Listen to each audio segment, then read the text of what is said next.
I'm Jody, the mom. And I'm Dr. Bahr, the doc. And this is Mom and Doc Talk, where we talk all things healing PANDAS and PANDAS. We bring together the mom experience and the doc expertise to give you the information and tools you need to help make the next right decision to get your child back. Let's dive in. Hi, everybody, and welcome back to Mom and Doc Talk. We are here doing one of our favorite things that we get to do on this podcast, which is chat to a mom who is helping their kids recover. Well, kid in this case, recover from PANDAS. And it's one of our favorite things to do because parents sharing their stories is one of the most important things to help move the needle forward for PANDAS families and the treatment that they receive. And the people that have stepped up to share their stories helps people see things for themselves and recognize something that they might need for their own family. And so I'm very, very honored and excited to welcome Toni to our podcast today to tell us about her experience with her family. So Toni lives in Washington, D.C. with her husband and 3 children. She has one son with PANDAS and began her quest to heal him over 3 years ago when he was diagnosed at age 4. She spent 20 years in sales, but last year gave up her career to focus on raising her children and healing her son. She now spends her spare time volunteering in her community and helping other families navigate this journey through a local parent support group that she started. So Toni, welcome. We're so excited to have you here. Thank you. I'm excited to be here. I was just thinking about, I was sitting in my car about 2.5 years ago listening to your podcast, and that's what helped me come to the decision to try homeopathy. And now here we are, and I'm on your podcast. So I'm hoping that it helps others. I love the full circle thing. I am hoping that we have somebody join us again in a year or two who mentions you and says that this was the first episode they listened to, or the episode where they heard something that they recognized, oh my gosh, this might be what's happening for my kid. Or, I connect with this experience. And if this worked for her, if this helped her, maybe this will help me. And so I can't wait. And hopefully we get that person and they mention you and we get to have a big love fest about all the people who are connecting the little pieces together and this wonderful spiderweb network of PANDAS families just propelling each other forward in ways that they don't even know. Yeah. So tell us a little bit more about yourself beyond just the basics that we have in your bio. Yeah. So I'm very busy with 3 kids between the ages of 4 and 10. My middle child, Connor, is the one with PANDAS, and we've been on our journey for 3 years now. And I spent the bulk of my career in medical sales, which I was grateful for because that really helped me with navigating all of the medical jargon and terminology once he was diagnosed.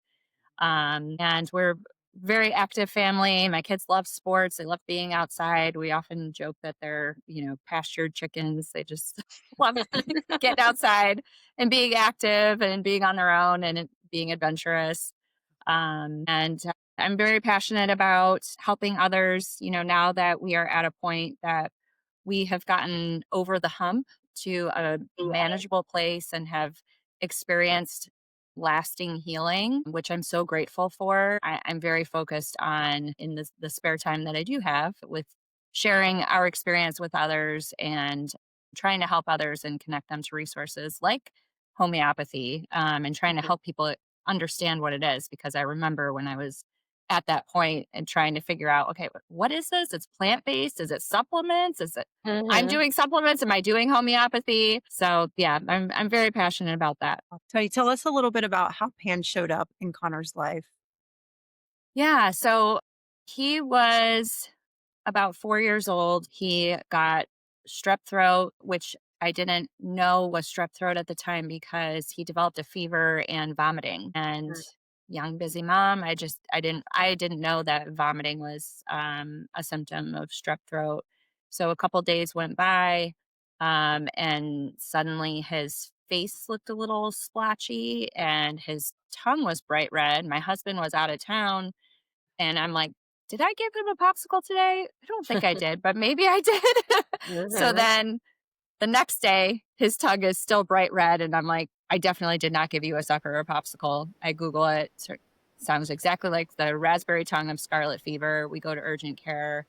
get the standard amoxicillin.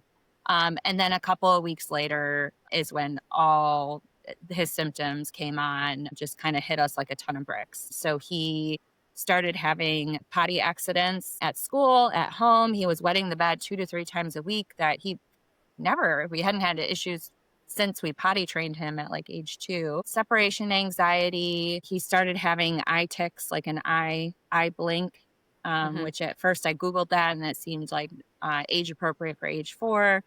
But when all the other symptoms, I'm like, this is not my kid. What is going on? There's something else going on here.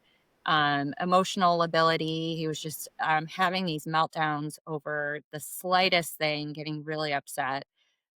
So I'm grateful for, my mommy intuition and the internet in that moment, because when I did Google these symptoms, PANS and PANDAS came up, and I really feel for the families that, go a long time before they're able to figure out what's going on. So we did the um, standard amoxicillin dosage. I think the pediatrician gave us, 10 days.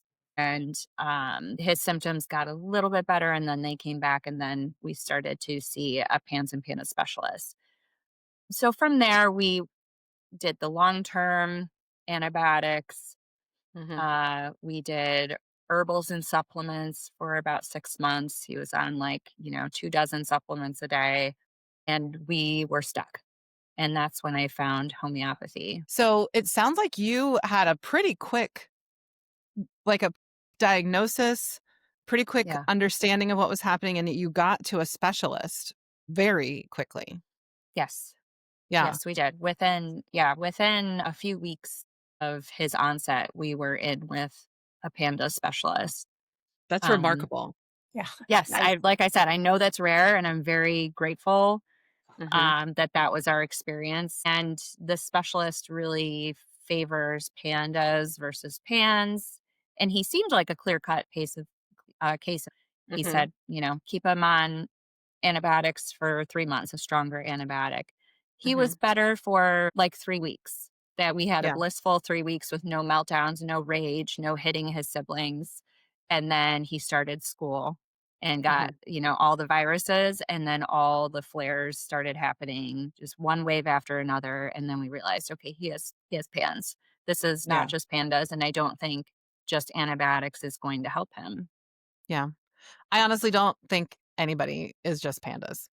I Right. have yet Right. to seen a case that is just strep. It's something sets off the wildfire, but then it just goes blazing and it's everything, you know? Right.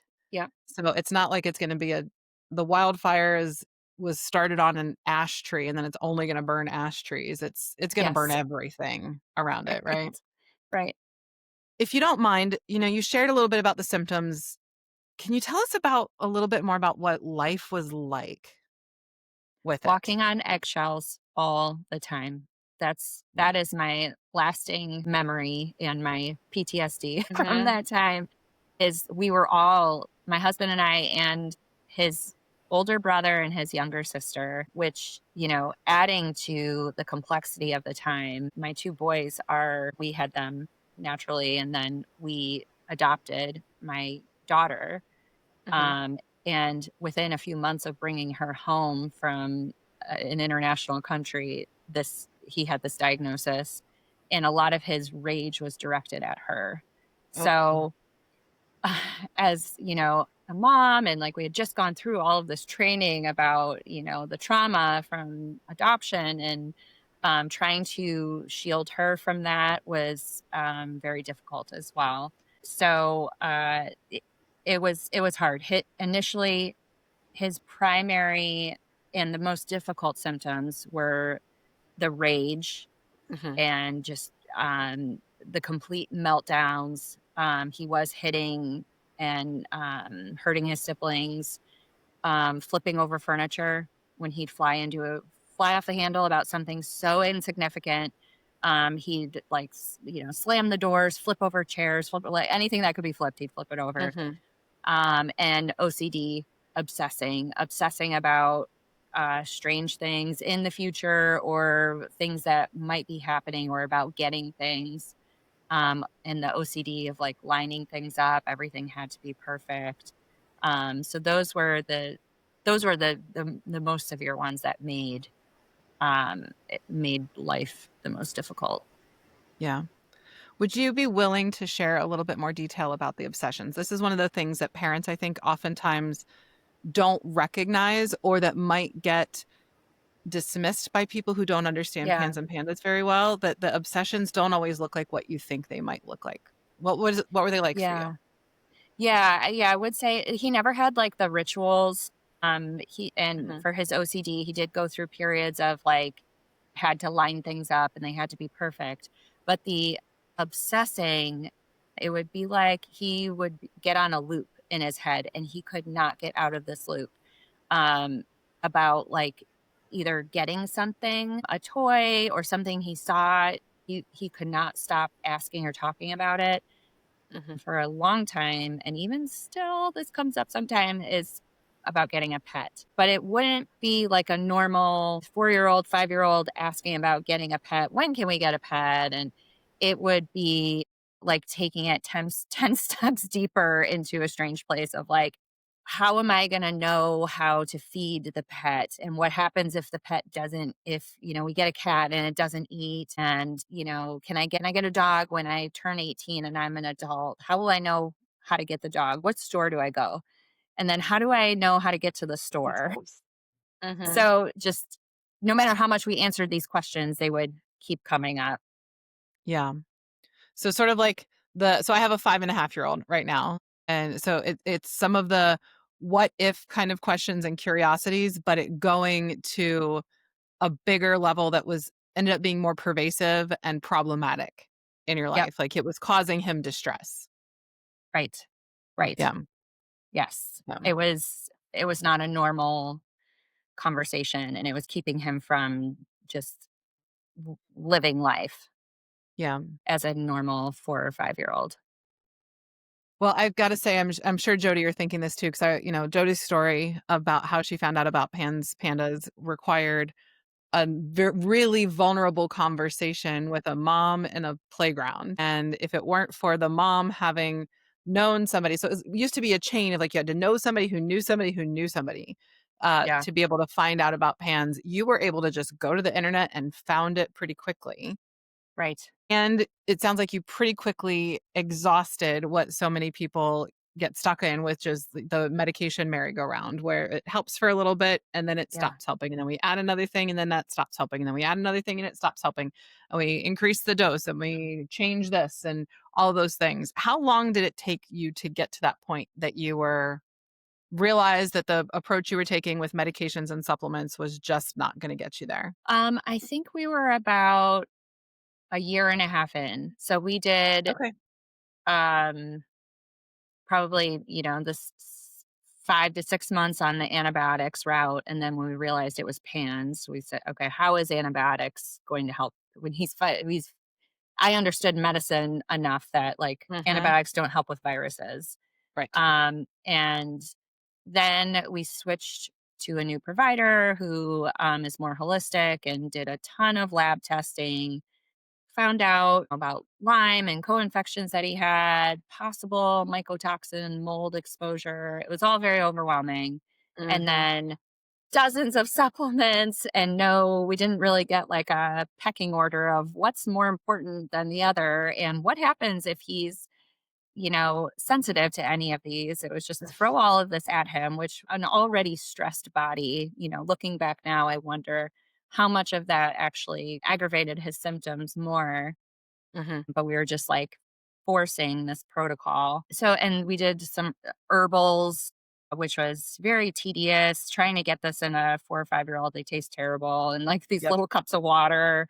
We did that for 4 to 5 months. And again, we were just stuck. We just felt like Mhm. I was keeping a log of all of his symptoms, which I recommend for everybody, no matter what modality you're doing or strategy with your child. It was so helpful for me to actually sit down and look and say, okay, we're now a year and a half in and I don't see any improvement Mhm. because it just becomes your new normal. So then you have to sit and think like, has he actually improved? Because when you're in the flare, you're in the wave, when that finally recedes and you have like a sigh of relief, it feels like improvement, but it's actually not. And I looked and it's just the same peak valley, Mm-hmm. over and over again. Mm-hmm. And that's when I said, okay, I learned enough. I saw people posting in Facebook groups about homeopathy, started looking into it, listened to your podcast. And honestly, it was your maybe an earlier one where you shared your own testimony about being so vehemently against homeopathy in school that you tried to opt out of the class, and then it ended up healing you personally. It's like hearing an atheist become a Christian. It's such a strong testimony. And I was like, wow, I need to look into this. So that's what then I finally made the appointment. So we Yeah. were about at that point when I finally made the appointment, and I waffled a bit, pushed off the appointment. When we actually had it, we were at the 2-year mark into this Yeah. journey.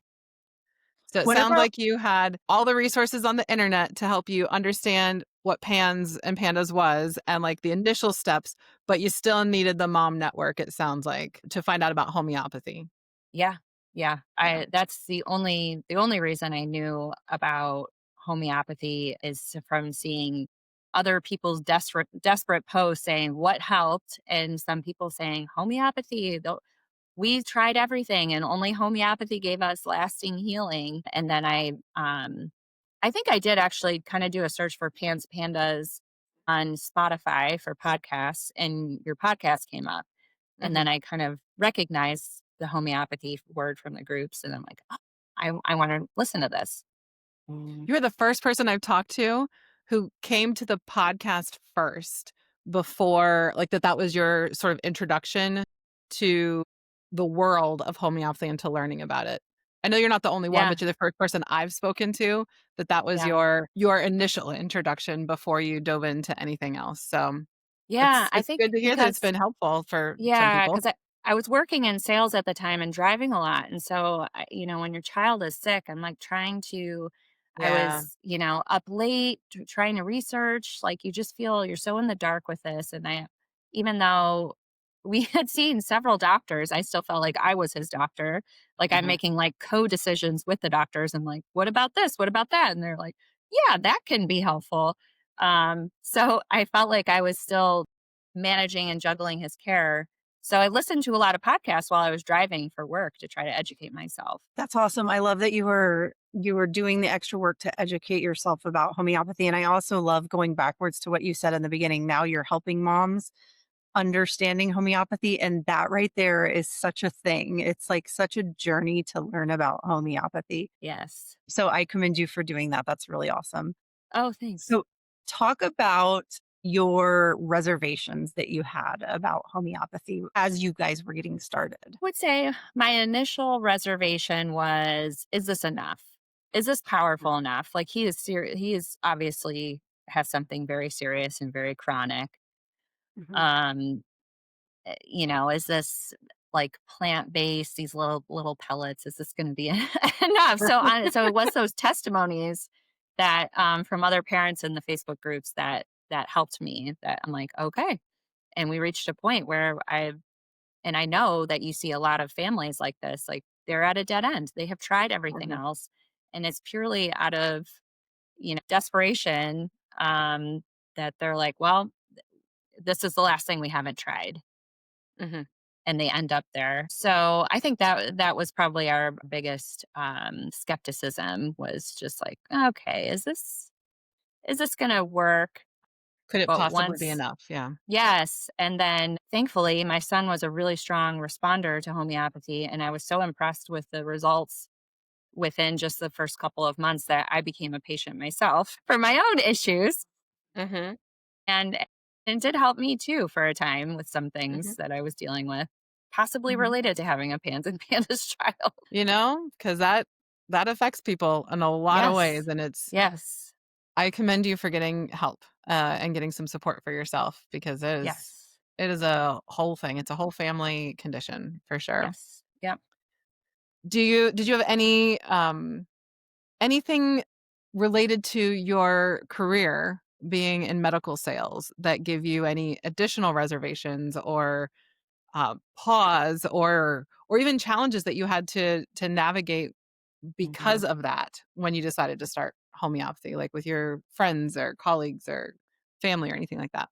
I mean, my husband, thankfully, I am definitely the medical keeper of the family. So he trusts Mhm. me with those decisions. But I definitely had to explain it to him. And he's like, okay, what is this? And how does it work? And so a lot of the analogies that I learned from your podcasts and other resources, like, Adderall is in a way is acts in homeopathic in nature, the way that people respond to it.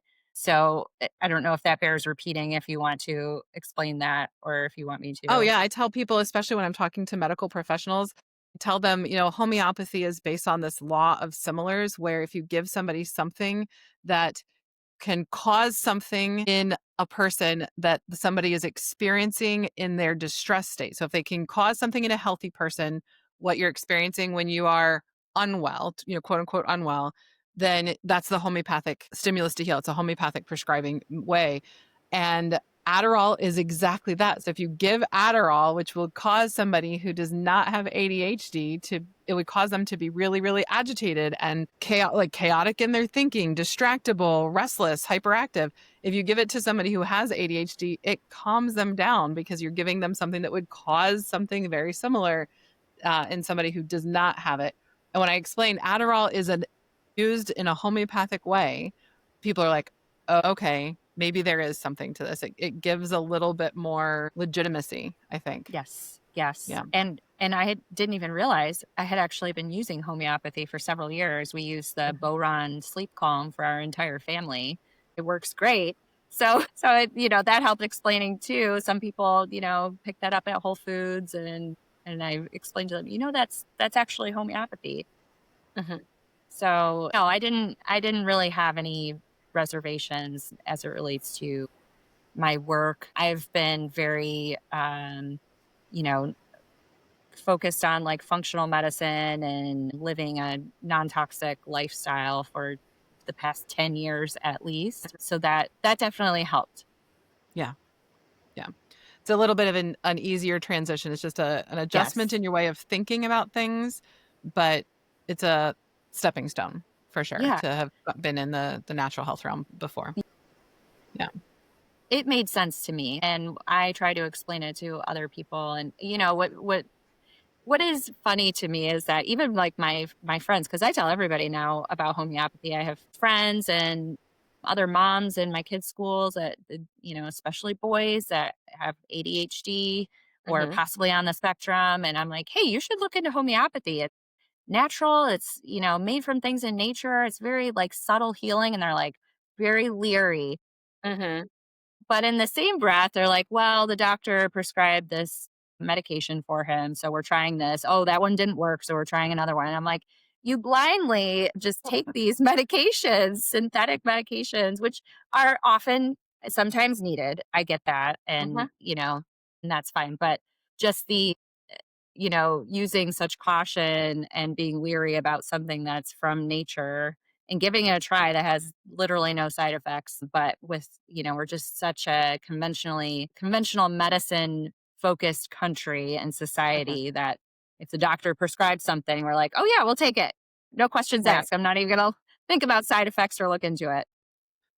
Right. And all of the things that we can take over the counter, which I won't even go there, but that are far more dangerous, Yes. far more issues with side effects and long-term complications. Anyway, we don't have to go there, but I agree. Yeah. I agree. It's always interesting to me when people are very hesitant about homeopathy, but they're like, "Sure, give me that antipsychotic for my child." You know? Right. Right. Um, so I know that you said you had started on lots of medications and supplements, and you've gone down all those routes. Was homeopathy able to help you reduce or discontinue any of those?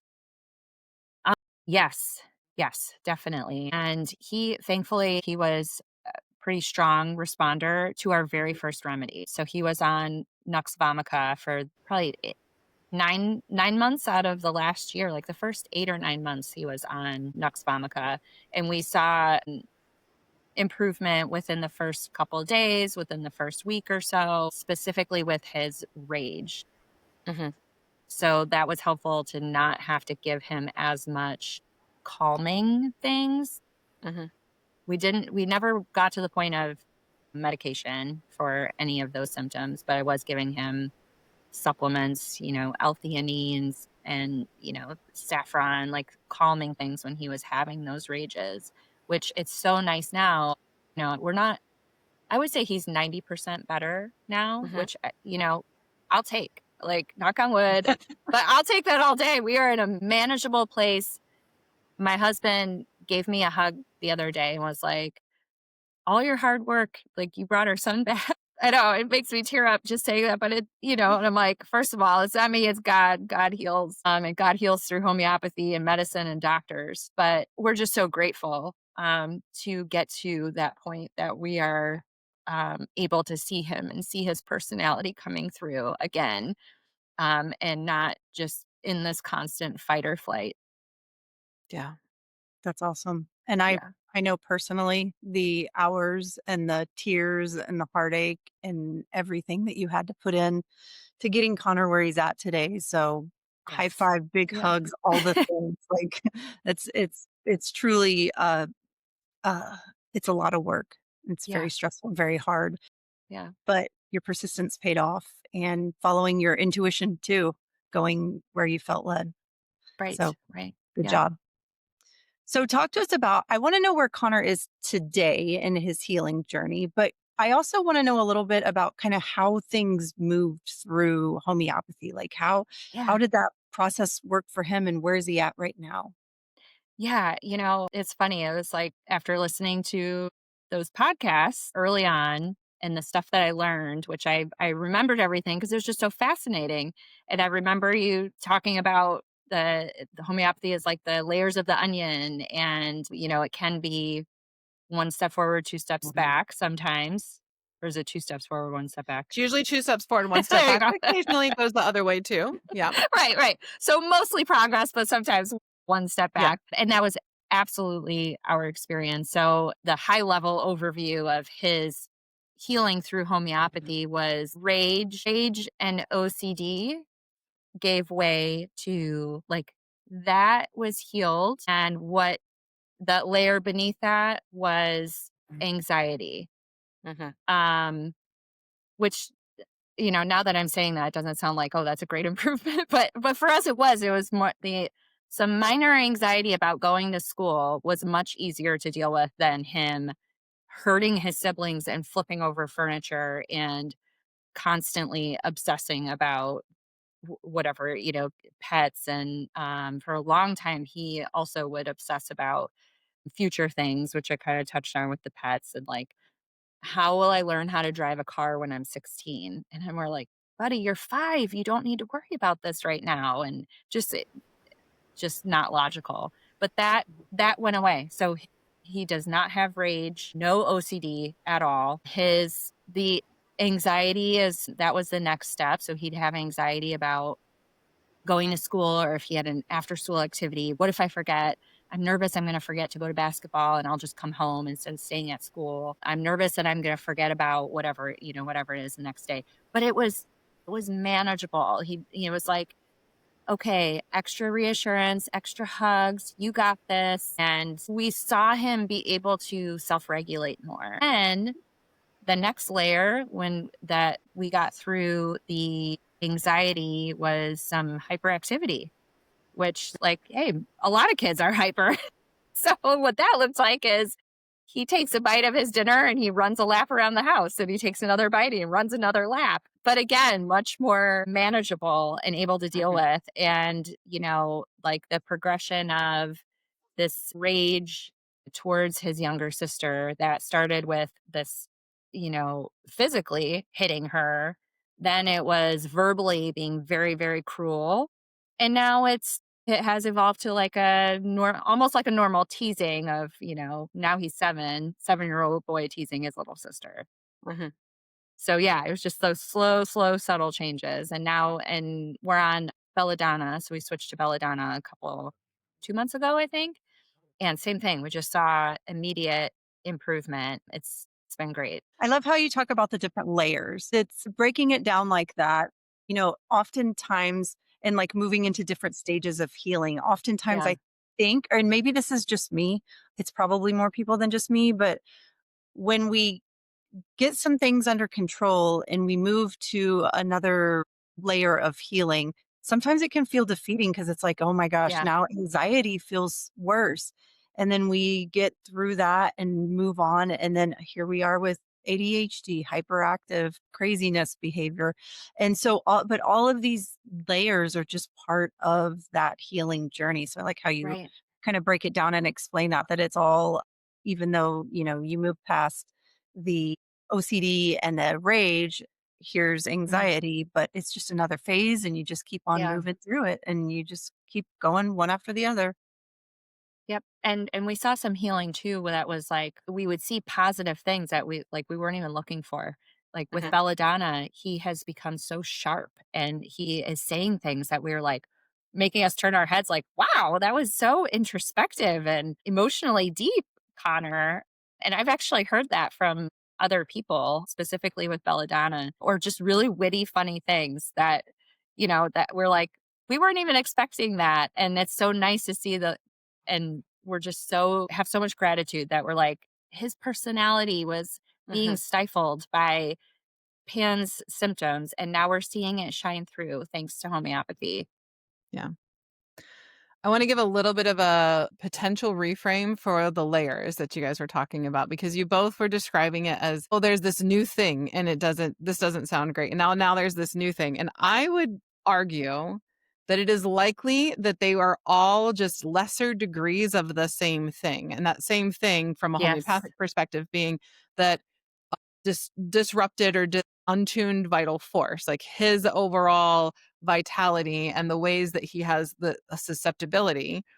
But it's if you even think, on a more like a less meta place than susceptibility, if you think more just about what the experience of having an hyperactivity or any attention issues that can cause anxiety. And then anxiety can cause you to obsess even more and ruminate and to be angry about the ways that you can't control things. So it's almost like taking even though it doesn't feel great and it feels kind of different because you're not seeing this big presentation of it, rage is almost always because of something else. And Yeah. there's still an anxiety and the OCD is building on the anxiety about it becomes this intrusive and obsessive thought or compulsive need to control things to manage the anxiety. To me, I see them, they're all completely related. They're not even like a new thing. And so frequently Yeah. I have to talk parents through that it's a different layer. It's not necessarily new, even if it feels that way. It's just, as you said, it's more manageable. There are Yeah. people who live safe, relatively happy lives with anxiety, Yeah. and they learn how to navigate it. Yeah. OCD and rage is a hard thing to live safe, relatively happy lives with. Yes. Especially with 3 young children. Yes. Yeah. And yeah, don't you definitely put it more eloquently, and that is exactly how I thought of it as, Yeah. this like taking off that layer and what's It's like a beneath. Like, de-escalation yes, of, yes, a yeah. de-escalation. Yes. Yeah. So what's life like now? Life now is I am I am documenting more happy moments and wins than I am, putting in my log, "Oh, Connor did this today. Connor flipped out over this." So actually sent to our doctor, Dr. Lawn, a picture of my oldest, my 10-year-old teaching Connor how to play chess. And they did that for 45 minutes. And I sent her a picture of that. And I was like, this never would have happened before. He Mhm. would have flipped over that game board. He would have been frustrated within the first few minutes, but he sat and patiently learned and they laughed and had fun. Now they come home from school and go outside and play street hockey for an hour with no issues. I mean, previously and for a long time, even if they did play, because a lot of times the other ones didn't even want to play with him because it was so upsetting. Yeah. They'd go in the basement or go outside, and my husband and I would be looking at our watch like, "Okay, 3, 2, 1." The Boom. screaming, boom, the eruption, he would get upset, and everything would be ruined. So we are seeing this He's able to just be a normal kid and play like a normal kid. He also, another symptom was that with the obsessing about his writing being perfect or coloring being perfect, and he would crumple it up and get upset and throw it away. We'd have to do it a million times. And now he just writes normal and colors normal and he's happy. So, and he's silly and really sweet. Put a little card in his lunch, like a little joke card, and I wrote, "I love you, Connor," on the back of it. And he brought it home and left it on the counter for me. I found it this morning and it said, "I love you too, Mom." He wrote back Aw. to me. And just, it's just like little glimmers like that of his sweet little personality coming through that we didn't get to see that for a couple of years. And while I'm so grateful, sometimes I do grieve that a little bit. Like, man, 4 and 5 are such a sweet time that we were struggling, and there's a lot that we missed, or it was just really hard to get through. But at the end of the day, I'm just so grateful that we're getting him back. What advice would you offer to parents who are considering homeopathy for their family? I wish that we had started it earlier in the process, honestly. And we did we worked with local PANS specialists this entire time. I think there's a misconception that you can only do homeopathy. You can't do other treatments, and that's not true. And I always tell people that homeopathy, like, works in the background. It's slow, subtle healing. But if your child needs something else, Mhm. you can do that. But, the doctors just advise don't start something new at the same time, and just keep them in a communication. So you don't want to start something new at the same time so that they have a bad reaction. You want to know what it's from. So you just want to communicate everything with your doctor so they can give you advice. Like, we still proceeded with having Connor's tonsils out 2 months ago because he kept getting strep. We were hopeful that this would bolster his immune system enough that he would stop getting strep, but he kept getting it 3 times a year. And it was that, 2 steps forward, 1 step back. And we were really getting tired of that 1 step back. Every time he got Mhm. strep, it was like undoing all of that work, and not completely backwards, but uh, so we did get his tonsils out, and our doctor was so wonderful about giving us advice on, okay, let's increase his remedies, give it to him the morning of, and, just like guiding us through that process, like through that procedure and what to do afterwards as he's healing, even like some teas that would be really helpful for healing his throat. And the other thing is to trust the process and trust your doctor.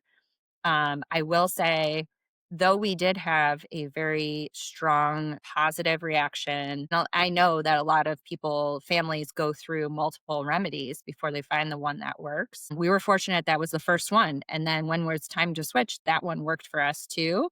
But the first night, the very first dose was awful. It was like the worst night we have had with him in years. It was so bad. I mean, my husband looked at me. He was like, "This, we can't give this to him again. This feels like child abuse." Like, it was nighttime and he was just like writhing and screaming for like 3 hours. And he was obsessing and then got to the point where he's just said, something feels wrong and I don't know why. And he was so upset. And so then it was just too much all at once. So we just backed off the dosing and did every other day. And and then I have for to like say a week.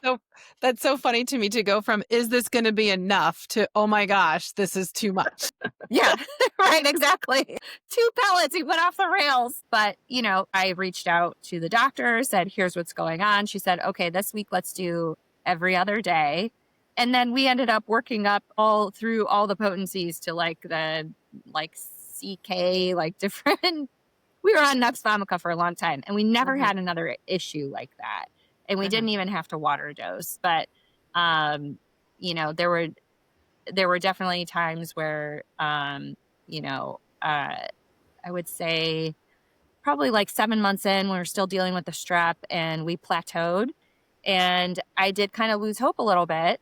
Mhm. And we had vacations and illnesses, and I pushed off an appointment. So by the time we met with the doctor, like 2 months had gone by, And when we reviewed symptoms, she said, I think we're done with, I think we've gotten all the benefit we can out of Nux vomica and it's time to move on to a new one. And she recommended belladonna. And again, within like the first couple days, I was like, wow, this is great. We're already seeing improvement. And I kicked myself for pushing off that appointment. I kind of lost hope. And I was thinking, okay, we just have to get this kid's tonsils out. And that's what it is. And, because I doubted, I put off healing that we could have had earlier on in the summer. So I just always tell people, like, you have to give it time and you have to trust the process and trust your doctor and just be a very good reporter. You have to log everything and then be able to communicate that clearly to your doctor so they can best guide you. Great advice. So, what about families who are just now learning about PANS or figuring out that their kiddo has PANS? What advice do you have for them? Again, it's never too early to start homeopathy, and this is a long game. And for most people, it's not going to be a just, we're going to do this treatment and the child is cured. And this is a chronic illness. So if I could do it over again, I would have started homeopathy in the beginning, like right away. And then my personal feeling is that these kids are in cell danger response. Their Mhm. bodies are in crisis mode, and throwing all of these supplements on at them, like the body can't even process that. Mm-mm. So instead of throwing all of these synthetic supplements, which some may be needed, I do get that, but using something that is from nature when the body is already in crisis, you may have better healing that way. And it works concurrently with anything else that you're doing. So why not start that in the beginning and have it like working in Mhm. the background? If you have to do tonsillectomy and adenoidectomy, if you have to do other things. We actually ended up doing UV light therapy that was very helpful in finally getting rid of those bugs, the Lyme Mhm. and co-infections. Mhm. So just don't wait anymore. Just Yeah. get started right away. Find a homeopathy doctor. Don't try to do it yourself. I will say that there are some homeopaths who won't work with people if they continue to use medications or supplements. Yeah. And so just make sure, don't assume that everybody does. At Resilience Yeah. Naturopathic, where we are naturopathic doctors and we have training in the medications and the supplements and the herbs and the diets and all the things, we understand how to navigate them together really effectively. And we also Yeah. understand the importance of not putting somebody into crisis, even if you're using some things that are more palliative, that there are effective ways that we can help reduce the overall negative impact on the child and the family by being cautious and careful and combining these things with the goal of hopefully not needing them in the long term. Some people just do better with tonsillectomy. I come from one of those families. I chose it for my daughter. She came by it honestly. She was born snoring. It was, it Yeah. was a thing, right? Yeah. So some people just are going to go into that route and it's going to be really helpful. And some people, homeopathy is going to help you prevent it. But Right. ultimately, having somebody, if you are somebody who wants to be able to use the combination of things, having a conversation with anybody you're considering working with up front to make sure that you're actually aligned with the approach that you're going to take. And just I being really I upfront. At Resilience Naturopathic, we work with yes. people where they're at and help Yes. find the way to get you to the place of recovery, not saying it has to be this way. Yep. Yep. I have heard that. I have a friend who is working with somebody overseas because it's really low cost. And she said she won't even work with me until I've been off of coffee for a month. And Yeah. I'm like, I'm not giving up coffee. Ooh, That is not Me happening. either. I took Nux alongside my son. Turns out I was a strong responder to Nux too. And it helped me so much with being able to deal with the kids' noise and the being overstimulated feeling and the stress helped me a lot. And it was Mhm. funny because we were going through all of the symptoms and she's like, oh, do you have this symptom? Are you sensitive to noise? Are you sensitive? And I'm like, yes, yes, just like Connor. It's this, I'm seeing myself in him now. Do I have Mhm. this? I feel like But no, that it's helpful. happens quite frequently when we Yeah. start seeing their symptoms and we're like, wait a minute, I Well, accept my that. nervous system was shot and Oh, yeah, for his sure. is in fight or flight. So yeah, there's definitely similarities there for sure. Yeah, Yeah. definitely. I am a firm believer in, we do not go through suffering for naught. That there are, pardon me, there's a whole lot of beautiful things that come out of pans and pandas. But sometimes it takes getting a little further along in the journey to be able to really see Yeah. those and recognize those and all the blessings that were coming through as we were moving through healing. Tell us about some of the positives that came through moving through pans and maybe even some of the ways that pans changed you as a mom too. Whew, Jody. Throw a light one on you.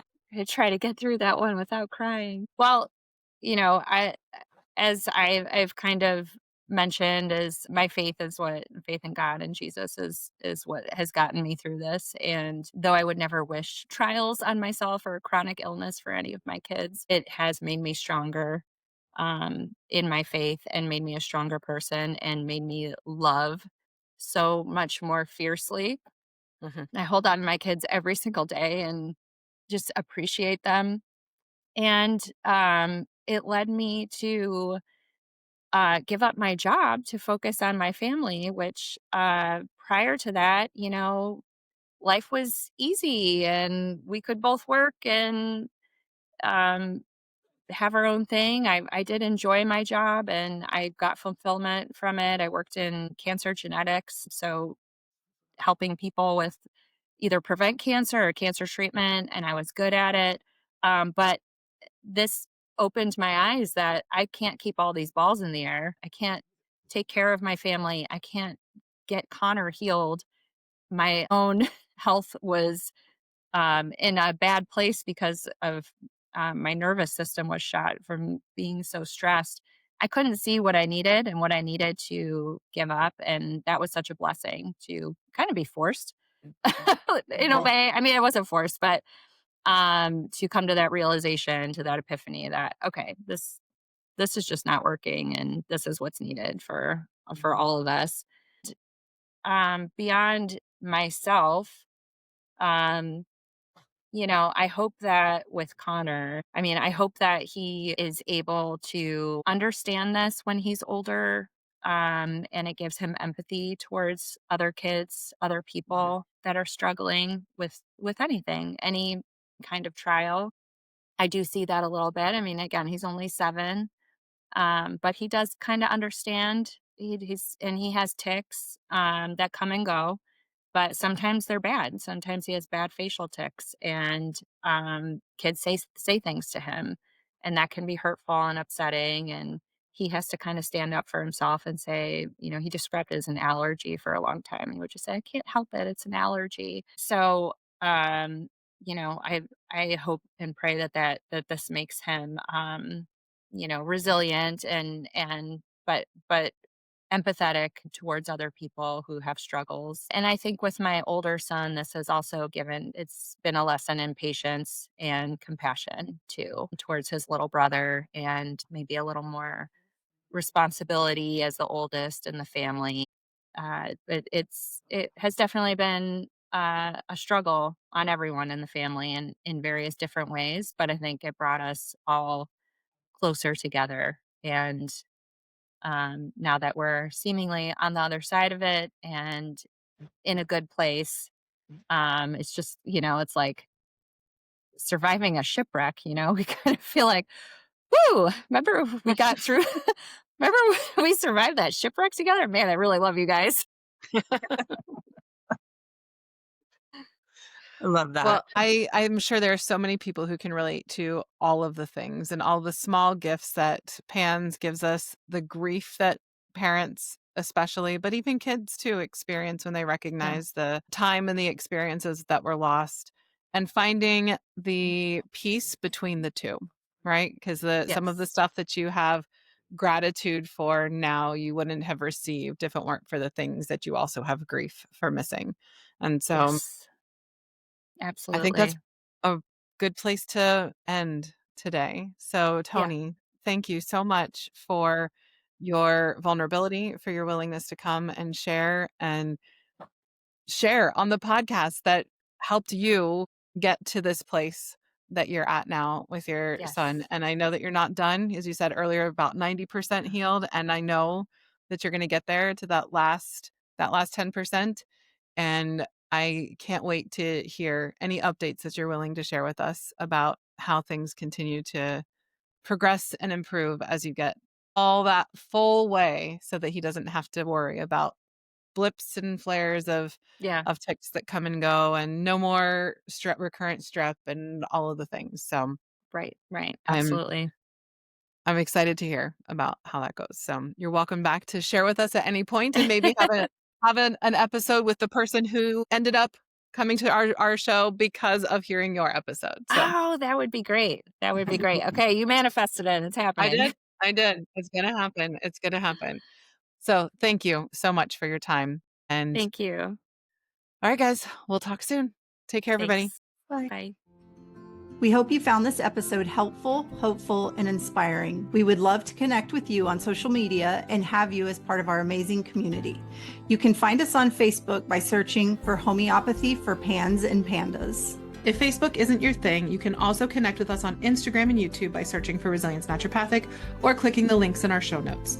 You can also visit our website, resiliencenaturopathic.com. As always, we value your partnership in advocacy and education. Your support through following, sharing, rating, and reviewing our podcast is crucial in our mission to teach the world about PANS, PANDAS, and homeopathy. So if you found this podcast helpful, please leave us a review. Together, we are making a difference. And finally, this podcast really is for you. Your questions and feedback help us make sure we are answering the right questions so you can feel confident making the next right step for your kids.